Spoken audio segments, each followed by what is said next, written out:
വിജയുടെ നമസ്കാരം. നമസ്കാരം. വിജയുടെ നമ്മുടെ പ്രധാനമന്ത്രി നരേന്ദ്രമോദി കഴിഞ്ഞ ദിവസം ഒരു വലിയ പ്രസ്താവന നടത്തിയിട്ടുണ്ടായിരുന്നു. ആ പ്രസ്താവന ഇപ്പൊ രാജ്യം മുഴുവൻ ചർച്ച ചെയ്യുകയാണ്. പക്ഷെ അതിലേക്ക് നമുക്ക് വരാം. അതിന് രസകരമായിട്ടുള്ള ഒരു കാര്യം പറഞ്ഞ് തുടങ്ങാം. നമ്മുടെ വിജയ് ടി.വി.കെ അധ്യക്ഷൻ വിജയ് തിരുച്ചിറപ്പള്ളിയില് മുട്ടിലെഴയുന്ന ഒരു വിഷ്വൽ പുറത്തു വന്നിട്ടുണ്ട്. അദ്ദേഹം ഒരു പള്ളിക്കകത്ത് പോയി രണ്ട് കൈയും ഇങ്ങനെ കൂപ്പി നിന്നുകൊണ്ട് മുട്ടിൽ ഇങ്ങനെ ക്രിസ്തുവിന്റെ മുന്നിൽ ഇഴയുകയാണ്. അവരുടെ ആചാരപരമായിട്ടുള്ള എന്തോ ഒരു സാധനമാണ്. കാരണം എനിക്ക് അതിനെപ്പറ്റി വലിയ ധാരണയില്ല. ക്രിസ്തീയ ആചാരങ്ങളാണല്ലോ. അപ്പോൾ അങ്ങനെ മുട്ടിലെഴയുന്ന ആ വിഷ്വൽസ് ഇപ്പൊ സമൂഹ മാധ്യമങ്ങളിൽ വല്ലാതെ പ്രചരിക്കുന്നുണ്ട്. വല്ലാത്ത വിമർശനം അതിന് വരുന്നുണ്ട്, തമിഴ്നാട്ടിലടക്കം. പക്ഷെ കേരളത്തിൽ വിജയിയെ സപ്പോർട്ട് ചെയ്യുന്ന വിജയ് ഫാൻസ് ഉണ്ടല്ലോ, വലിയ വിജയ് ഫാൻസ്. ഈ വിജയ് ഫാൻസ് എന്ന് പറയുന്നത് അവർക്ക് രാഷ്ട്രീയമുള്ള ആൾക്കാർ തന്നെയാണ്. വിജയ് ഫാൻസ് രാഷ്ട്രീയത്തിലേക്ക് വരുമ്പോൾ കൂടുതലും ബി.ജെ.പി സപ്പോർട്ടേഴ്സ് അല്ല. അവര് LDF-നെയാണ് സപ്പോർട്ട് ചെയ്തത്. തുച്ഛമായിട്ടുള്ള ചില ആൾക്കാർ UDF-നെ സപ്പോർട്ട് ചെയ്യുന്നുണ്ട്. പക്ഷേ UDF-നെ സപ്പോർട്ട് ചെയ്യുന്ന വിജയ് ഫാൻസ് വിജയ് പൊളിറ്റിക്സിലേക്ക് ഇറങ്ങിയപ്പോൾ വിജയ് വിമർശിക്കാൻ തുടങ്ങിയിട്ടുണ്ട്. അങ്ങനത്തെ സാഹചര്യമൊക്കെ ഉണ്ടായിട്ടുണ്ട്. അപ്പോൾ അതൊക്കെ ഡീറ്റെയിൽ ആയിട്ട് ഡിസ്കസ് ചെയ്യേണ്ടതാണ്. അപ്പോൾ അതല്ല നമ്മുടെ വിഷയം. നമ്മുടെ വിഷയം ഈ വിജയ് ഇങ്ങനെ മുട്ടിലെഴയുന്ന ഈ വിഷ്വൽസ് ഇവർ വല്ലാതെ ന്യായീകരിക്കുന്നുണ്ട്. അദ്ദേഹത്തിന്റെ ആചാരം ആണ്, അദ്ദേഹത്തിന്റെ ഒരു വലിയ രീതിയിലുള്ള അദ്ദേഹത്തിന്റെ ഒരു കടമയാണ് എന്നൊക്കെ പറഞ്ഞുകൊണ്ട് ഇവർ വലിയ പ്രസ്താവന ഇറക്കുന്നുണ്ട്. അപ്പൊ ഇന്നലെ സംഖ്യകൾക്ക് ഒരു ആഘോഷരാവായിരുന്നു. നമ്മുടെ സുരേഷ് ഗോപി ഇതുപോലെ തൃശ്ശൂര് പള്ളിയിലെ പേര് ഞാൻ മറന്നുപോയി. ആ പള്ളിയിൽ ചെന്നിട്ട് ഇതുപോലെ ഒരു വാഴക്കുല കൊണ്ടു കൊടുത്തിട്ട് ഇതുപോലെ അവരുടെ ആചാരം അനുഷ്ഠിക്കുന്ന ഒരു സാഹചര്യം ഉണ്ടായിരുന്നു. മുട്ടിലെഴുന്ന ഒരു സാഹചര്യം ഉണ്ടായിരുന്നു. ഇന്ന് വിജയിയെ സപ്പോർട്ട് ചെയ്യുന്ന ഇതേ ആൾക്കാര് അന്ന് സുരേഷ് ഗോപിയെ വല്ലാതെ വിമർശിച്ചിരുന്നു. സുരേഷ് ഗോപി അന്ന് ഷിറ്റു ഗോപി, സുരേഷ് ഗോപിക്ക് നാണമില്ല, അങ്ങനെയാണ് ഇങ്ങനെയാണെന്നൊക്കെ പറഞ്ഞ് വല്ലാത്ത വിമർശനമായിരുന്നു.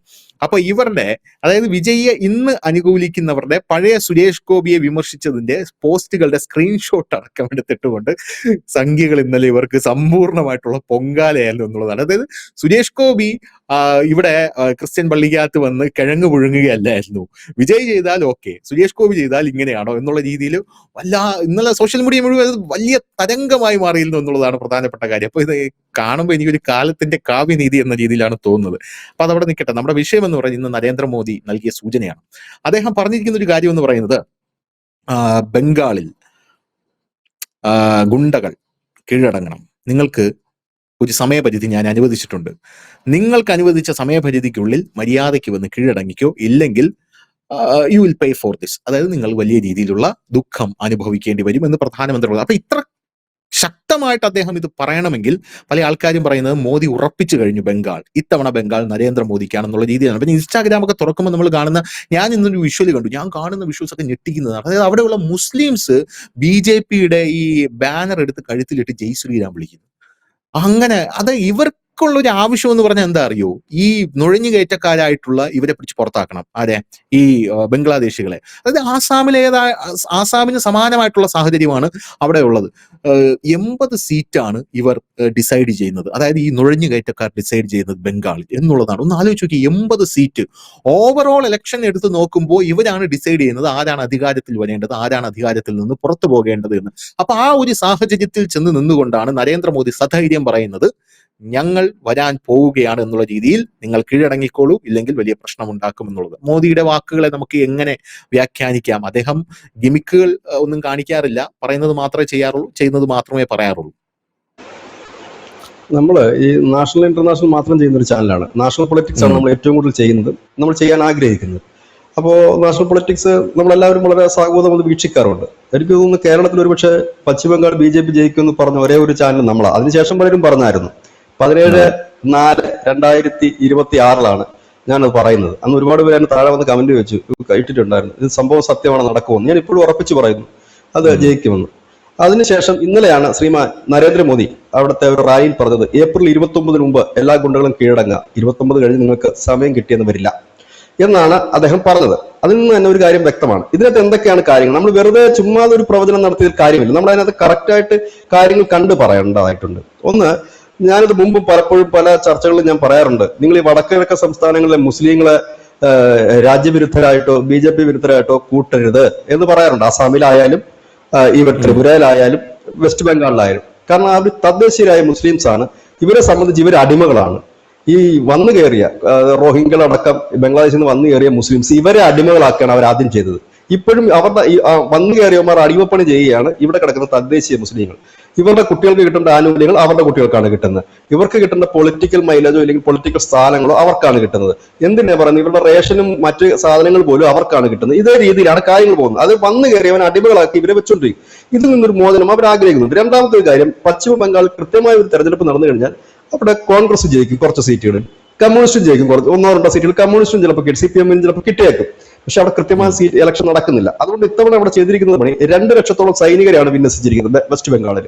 അത് കൂടാതെ തന്നെ എല്ലാ പോളിംഗ് സ്റ്റേഷനിലും ക്യാമറ വെച്ചിട്ടുണ്ട്. ഇത് ഇലക്ഷൻ കമ്മീഷൻ നിരീക്ഷിക്കും. അതായത് ഒന്നിലധികം പേർ വലിയ തിരക്കിലേക്ക് ബൂത്ത് വന്നാൽ അവിടെ ആ ഇലക്ഷൻ സ്റ്റോപ്പ് ചെയ്യും, റീപോളിംഗ് നടത്തും. റീപോളിംഗ് ബംഗാളിനെ സംബന്ധിച്ച് പുത്തരിയല്ല, സ്ഥിരം നടത്താറുള്ളതാണ്. കാരണം ഈ വോട്ടിംഗ് മെഷീൻ എടുത്ത് വെള്ളത്തിലിടുക, കുളത്തിലിടുക, പിന്നെ ബൂത്തിനകത്ത് അടിയും പിടിയും ഉണ്ടാക്കുക, ഇതൊക്കെയാണ് നമ്മുടെ സ്ഥിരം പാറ്റേൺ ആണ്. ആ പാറ്റേൺ മാറി നമ്മുടെ സൈനികരെ നേരത്തെ തന്നെ ഇറക്കി അവരെ എല്ലായിടത്തും ഗുണ്ടകളുള്ളടത്തൊക്കെ പോയി അട്ടിച്ച് നിരപ്പാക്കിയിട്ടുണ്ട്. എന്നിട്ട് എല്ലാ ഗ്രാമങ്ങളിൽ നിന്നിട്ട് അവർ ഗ്രാമീണരോട് പറയുന്ന ഒരു കാര്യമാണ്, നിങ്ങൾ ആരെയും വശംവദരാകരുത്, ആരുടെ ഭീഷണിക്ക് ഇതാകരുത്, നിങ്ങൾ ധൈര്യപൂർവ്വം നിങ്ങൾ വോട്ടിംഗ് അവകാശം സ്ഥാപിക്കണം. നിങ്ങൾ കരുതും ഞങ്ങളിത് പറഞ്ഞിട്ട് ഇപ്പൊ പോകും, ഞങ്ങൾ പോകില്ല, ഇലക്ഷൻ കഴിഞ്ഞാലും ഞങ്ങൾ ഇവിടെ തന്നെ ഉണ്ടാവും. 2021 എന്ന് പറഞ്ഞു കഴിഞ്ഞാൽ 2021 ശേഷം അവിടെ കൂട്ടപ്പലായനം 1.25 ലക്ഷത്തോളം ഹിന്ദുക്കൾ അസാമിലേക്ക് പലായനം ചെയ്യേണ്ടി വന്നു. ഒരുപാട് ഗ്രാമങ്ങൾ കത്തിയിരുന്നു, ഒരുപാട് പേരെ കത്തിച്ചു കൊന്നു. അത് ഇത്തവണ ഉണ്ടാകില്ല എന്ന് ഉറപ്പ് ജനങ്ങൾക്ക് ഈ സൈന്യം കൊടുത്തു. സൈന്യം പറഞ്ഞത്, നിങ്ങൾ ആരും ഒന്നും ചെയ്തില്ല, നിങ്ങൾ നിങ്ങളുടെ വോട്ടവകാശം വിനിയോഗിക്കുക, ആർക്ക് വേണമെങ്കിലും നിങ്ങൾക്ക് ചെയ്യാം, നിങ്ങൾ ഒരു പ്രലോഭനത്തിനും വഴങ്ങേണ്ട ആവശ്യമില്ല, പിന്നെ നിങ്ങൾ പേടിക്കേണ്ട കാര്യമില്ല, ഇലക്ഷൻ കഴിഞ്ഞാൽ ഞങ്ങൾ ഇവിടെ തന്നെ കാണും എന്ന് ബംഗാൾ ശാന്തമാകുന്നു അന്ന് മാത്രമേ പോകൂ. അതിൽ 2 കാര്യമുണ്ട് ധനുഷ്. ബംഗാളിലെ ഇലക്ഷൻ തിരഞ്ഞെടുപ്പ് കഴിഞ്ഞാൽ വലിയ രീതിയിൽ ലഹള ഉണ്ടാവും, ഉറപ്പാണ്. ഇത്തവണ വലിയ രീതിയിൽ ലഹള ഉണ്ടാവും. ഇനി BJP ആണ് ജയിക്കുന്നെങ്കിൽ ഈ ഗുണ്ടകളെയും അല്ലെങ്കിൽ അവരെ അടിച്ചവരെയും തിരിച്ചടിക്കാൻ ഒരു വലിയ സമൂഹം അവിടെ കാത്തിരിക്കുന്നുണ്ട്. ഇനി മറ്റവരാണെങ്കിലും ഇങ്ങോട്ടേക്ക് ഒരു അടി പ്രതീക്ഷിക്കുന്നുണ്ട്. അപ്പൊ ഒരു സംഘർഷം ഉണ്ടായോടെ അതിൽ പട്ടാളമാണെന്നേ അവിടുന്ന് പോകുന്ന ലക്ഷണമൊന്നും ഇല്ല. ഇപ്പൊ നമ്മുടെ ഒറ്റ നോട്ട് നോക്കുകയാണെങ്കിൽ ഇല്ല, എങ്ങനെ നോക്കിയാലും ഇല്ല. അപ്പൊ ഒന്ന് ക്യാമ്പ് വെക്കുന്നുണ്ട്. 2 പട്ടാളക്കാരെ എല്ലാ ബൂത്തിലും നിയമിക്കാൻ തീരുമാനിച്ചു. അവിടെ മുമ്പ് പോലീസായിരുന്നു, ബംഗാൾ പോലീസ് ചെയ്യുന്നതുകൊണ്ട് ബംഗാൾ പോലീസിനോട് അവിടുത്തെ ജനങ്ങൾക്ക് യാതൊരു വിശ്വാസവും ഇല്ല. അവരെ വെറും എന്താണ് അവർ പറയുന്ന വാക്കുകളൊക്കെ നമുക്ക് പറയാൻ പറ്റത്തില്ല. ആ രീതിയിലാണ് അവരെ വിശേഷിപ്പിക്കുന്നത് തന്നെ. അപ്പോൾ ഈ ബംഗാൾ പോലീസിനെ എന്താണ് പറയുന്നത്, അപ്പൊ അവരാണ് ഈ ബൂത്തുകളിൽ നിൽക്കുന്നത്. അവിടെ എന്താ സംഭവം വെച്ചാൽ, ഇപ്പൊ ഈ പ്രാദേശികമായ ഒരു തൃണമൂൽ കോൺഗ്രസിന്റെ നേതാവും 1-2 അനുയായികളും വരുമ്പോൾ ഈ പോലീസ് അവിടെ നിന്ന് മാറിക്കൊടുക്കുകയാണ് ചെയ്യുന്നത്.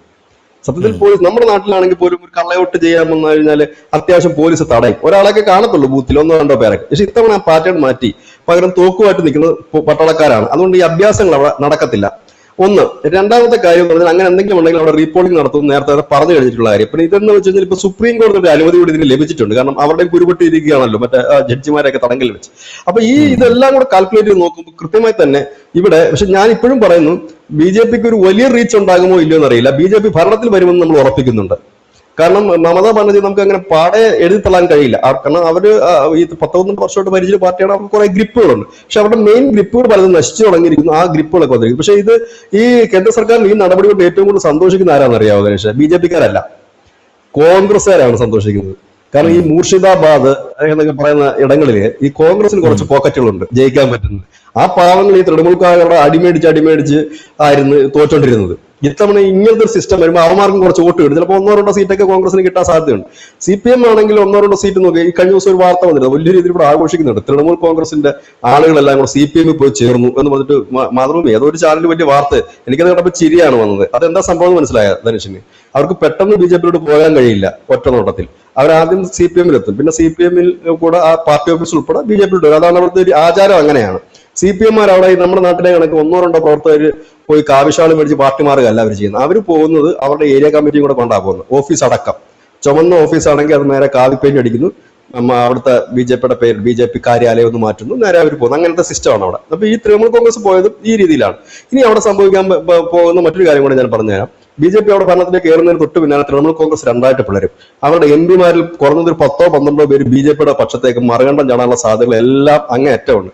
അതോടുകൂടി തന്നെ മമത ഏതാണ്ടൊക്കെ അക്ഷരത്തിൽ പൂട്ടപ്പെടുകയാണ്. പക്ഷെ മമത അടങ്ങിയിരിക്കില്ല.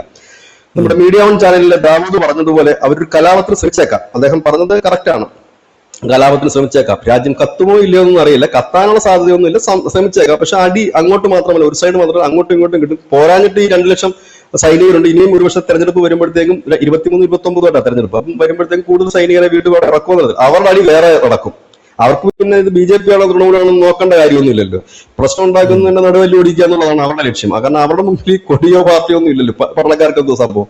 അവർ കൈ കിട്ടുന്നതിനൊക്കെ അറിഞ്ഞാൻ പറഞ്ഞ വിജയം. അതാണ് ഇപ്പൊ നമ്മൾ ബംഗാളിലെ വിഷ്വൽസ് കാണുമ്പോഴൊക്കെ നമുക്ക് അതാ കാണുന്നത്. പ്രശ്നം ഉണ്ടാക്കുന്നവർക്ക് ഓടിച്ചിട്ട് അടിക്കുകയാണ്. അതിനകത്ത് അവർ പാർട്ടിയും കയറ്റിയൊന്നും നോക്കുന്നില്ല. ഞാൻ എനിക്കിന്നലെ വളരെ അത്ഭുതത്തോടെ ഞാൻ കണ്ടൊരു വിഷ്വൽസ് ഉണ്ടായിരുന്നു വെസ്റ്റ് ബംഗാളിൽ ഒരു ഭാഗത്തൂടെ BJP-യുടെ റാലി വരുന്നു, മറുഭാഗത്തോടെ തൃണമൂൽ കോൺഗ്രസിന്റെ റാലി വരുന്നു. മുമ്പായിരുന്നെങ്കിൽ അവിടെ വെട്ടും കുത്തും വെടിവെപ്പും കുറഞ്ഞൊരു 5-6 കൊല്ലപ്പെടേണ്ട ഒരു സംഭവമാണ്. ഇത് ഗ്രാമമാണ്. അപ്പൊ ഇതിന്റെ ഫ്രണ്ടിൽ പട്ടാളക്കാരാണ് ഇത് നിയന്ത്രിക്കുന്നത്. അധികം പട്ടാളക്കാരൊന്നുമില്ല, ഒരു 3-4 സൈനികർ മാത്രമേ ഉള്ളൂ. ഈ റാലി വരുമ്പോൾ തന്നെ വളരെ പ്രകോപനപരമായിട്ടാണ് രണ്ടു കൂട്ടരും വരുന്നത്, തിന്നും കൊല്ലും എന്നുള്ള രീതിയിൽ. പക്ഷെ ഈ അടുത്ത് വരുമ്പോൾ ഞാൻ ഏതെങ്കിലും നോക്കിക്കൊണ്ടിരിക്കും ഇനി അടുത്തത് എന്താണ് എന്നുള്ളത്. ഇവർ അടുത്ത് വരും, നടന്നു വരിക റാലി, വാഹനമല്ല, നടന്നു വരുന്നവർ രണ്ട് ജാഥ ഒരു ചെറിയ വഴി കൂടെ കടന്നു വരുന്നു. ഇവര് രണ്ടുപേരും ഒരു ചെറിയ ഗ്യാപ്പിലൂടെ രണ്ടുപേരും ഇങ്ങനെ മുദ്രാവാക്യം വിളിച്ച് പോകുന്നൊരു കാഴ്ചയാണ്. വെസ്റ്റ് ബംഗാൾ മുമ്പ് ഈ കാഴ്ച കാണാൻ കഴിയില്ലായിരുന്നു. കാരണം ഒരു കിലോമീറ്റർ അടുത്ത് വന്നാൽ പോലും അങ്ങോട്ടും ഇങ്ങോട്ടും ആക്രമിക്കാൻ തീവെപ്പും ബോംബേറും വെടിവെപ്പും ഒക്കെ നടക്കുന്നിടത്ത് നിന്ന് ഇപ്പോൾ ഈ നിലയിലേക്ക് കാര്യങ്ങൾ മാറിയിരുന്നു. അത് മാത്രമല്ല, ഒരു ഹിന്ദു കൺസോൾട്ടേഷൻ വലിയ രീതിയിൽ ബംഗാൾ ഇപ്പോൾ ഉണ്ടായിട്ടുണ്ട്. അവരവിടെ പറയുന്ന കാര്യം അത് മുമ്പ് കേട്ടിട്ടുള്ളതാണ്. മമതാ ബാനർജി അല്ല, മമതാ ബീഗമാണ് എന്നാണ് അവർ പറയുന്നത്. കാരണം ഹിന്ദു ആചാരങ്ങൾക്ക് ഒരുപാട് എതിരായിരുന്നു മമതാ ബാനർജി. അപ്പൊ അങ്ങനെ ഒരു കൺസോൾട്ടേഷൻ അവിടെ നടന്നിട്ടുണ്ട്. പിന്നെ ഇവരുടെ പരമ്പരാഗതമായ ഈ കടന്നുകയറ്റക്കാരായ മുസ്ലിംസിനെ ഒരുപാട് പേര് SIR നിന്ന് ഒഴിവാക്കിയിട്ടുണ്ട്. പിന്നെ ബൂത്ത് പിടുത്തം അനുവദിക്കാത്ത രീതിയിലേക്ക് മാറിയിട്ടുണ്ട്. ഹിന്ദുക്കൾക്ക് വോട്ട് ചെയ്യാനുള്ള ധൈര്യം സൈന്യം നൽകിയിട്ടുണ്ട്. ഹിന്ദുക്കൾക്കെന്ന് മാത്രമല്ല കോൺഗ്രസ്സുകാർക്കും മറ്റുള്ളവർക്കും ഒക്കെ വോട്ട് ചെയ്യാനുള്ള ധൈര്യം സൈന്യം നൽകിയിട്ടുണ്ട്. ഒപ്പം തന്നെ അവിടെ ഒരു ഹിന്ദുത്വ ഒരു പൊളിറ്റിക്സ് അവിടെ വലിയ രീതിയിൽ വർക്ക് ചെയ്യുന്നു. കാരണം മമതയുടെ കൂടെ നിന്ന് മടുവ അടക്കമുള്ള ഹൈന്ദവ വിഭാഗങ്ങളെല്ലാം ഇപ്പൊ അവരിൽ നിന്ന് ഒരുപാട് അകന്നു തുടങ്ങിയിട്ടുണ്ട്. ഇതെല്ലാം കാണിക്കുന്നത് മമതയുടെ പതനം ഏതാണ്ടൊക്കെ ഉറപ്പാണ്. പിന്നെ മമതാ ബാനർജിയുടെ റാലികളൊക്കെ ഞാൻ പലപ്പോഴും ശ്രദ്ധിച്ചപ്പോൾ പഴയ മമതയല്ല ഇപ്പൊ നമുക്ക് കാണാൻ കഴിയുന്നത്. അവിടെ അനാരോഗ്യമായിരിക്കാം, പക്ഷെ അവരുടെ ബോഡി ലാംഗ്വേജ്, ഒരു പരാജിതയുടെ ബോഡി ലാംഗ്വേജ് എങ്ങനെയാണോ അത് തന്നെയാണ്. കാരണം പഴയ മമത എന്ന് പറഞ്ഞാൽ നല്ല ചുറുചുറുക്കോടെ ആക്റ്റീവായിട്ട് നിന്നിട്ട് സംസാരിക്കുന്ന മമതയാണെങ്കിൽ ഇപ്പോഴങ്ങനെയല്ല. ഒരുപക്ഷെ അനാരോഗ്യമാകാം, ഇല്ലെങ്കിൽ മാനസികമായിട്ട് അവർക്കുണ്ടാകുന്ന ആ ബുദ്ധിമുട്ടുകളോ കാര്യങ്ങളോ അല്ലെങ്കിൽ ഒരു മനപ്രാസം ഉണ്ടാവുമല്ലോ, ഒരു പരാജിതന്റെ ഒരു രീതി, അങ്ങനത്തെ ഒരു ബോഡി ലാംഗ്വേജ് ആയിരിക്കാം. പിന്നെ എന്തായാലും നമ്മൾ അതിനെ വ്യാഖ്യാനിക്കാനൊന്നുമില്ല. പക്ഷെ മോദി കൃത്യമായി തന്നെ കാര്യം പറഞ്ഞു, 29 വരെ നിങ്ങൾക്ക് കീഴടങ്ങാനുള്ള സമയമുണ്ട്, കീഴടങ്ങൽ സിലിഗുരിയിലായിരുന്നു ആ മീറ്റിംഗ്. അത് നടന്നില്ല എന്നുണ്ടെങ്കിൽ 29 ഞങ്ങൾ വരികയാണെന്നുണ്ടെങ്കിൽ, കാരണം അവിടുത്തെ ജനം വളരെ വ്യാപകമായി പറയുന്ന ഒരു കാര്യമുണ്ട്, ഇവിടുത്തെ സ്ത്രീകൾക്ക് സുരക്ഷയില്ല. കാരണം എത്രയോ ബലാത്സംഗം നടന്നു, ആർജിക്കാറിൽ ബലാത്സംഗം നടന്നു, സന്ദേശ് ഖാലിയിൽ നടന്നു, ഒരുപാട് ബലാത്സംഗങ്ങൾ നടന്നു. അപ്പം ഇനി ഞങ്ങൾക്ക് ഇങ്ങനെയുള്ള ഗുണ്ടകളെ ബലാത്സംഗം വേണ്ട, ബീഹാർ വൃത്തിയാക്കിയതുപോലെ. യോഗി ആദിത്യനാഥിനെ അവർ പറയുന്നത്, യോഗിയെ പോലും മുഖ്യമന്ത്രിയാണ് ഇവിടെ വേണ്ടത്, അപ്പൊ തന്നെ വെടികൊടുക്കണം എന്നുള്ളത്. അത് തന്നെയാണ് ഇന്നലെ നരേന്ദ്രമോദി പറഞ്ഞത്, ഞങ്ങൾ കയറി കഴിച്ചാൽ അതുകൊണ്ട് പണി തീരുവിന്റെ ഒക്കെ എന്ന് പറഞ്ഞിരിക്കുന്നത്. അത് ഒരു വലിയ ചേഞ്ചസ് വോട്ടർമാർക്കിടയിൽ ഉണ്ടാക്കിയിട്ടുണ്ട്. കാരണം അത്ര ആത്മവിശ്വാസത്തോടെ അദ്ദേഹം പറയണമെന്നുണ്ടെങ്കിൽ അദ്ദേഹത്തിന് വലിയ സംവിധാനങ്ങളുണ്ടല്ലോ ഈ കാര്യങ്ങൾ അറിയാം. ഇന്റലിജൻസ് ബ്യൂറോയുടെ ഒക്കെ ഒരു റിപ്പോർട്ടുകൾ കിട്ടിക്കാണുമല്ലോ BJP. പക്ഷെ BJP-യുടെ വലിയ മുന്നേറ്റം ഉണ്ടാക്കും എന്നുള്ള കാര്യത്തിൽ ആർക്കും വലിയ തർക്കമൊന്നും ഇല്ലാത്തൊരു കാര്യമാണ്. മമത ഏതാണ്ടൊക്കെ ഒരു പരാജയം സമ്മതിച്ചതുപോലെയാണ് അവരുടെ പല റാലികളിലും നമുക്ക് അവരെ കാണാൻ കഴിയുന്നത്.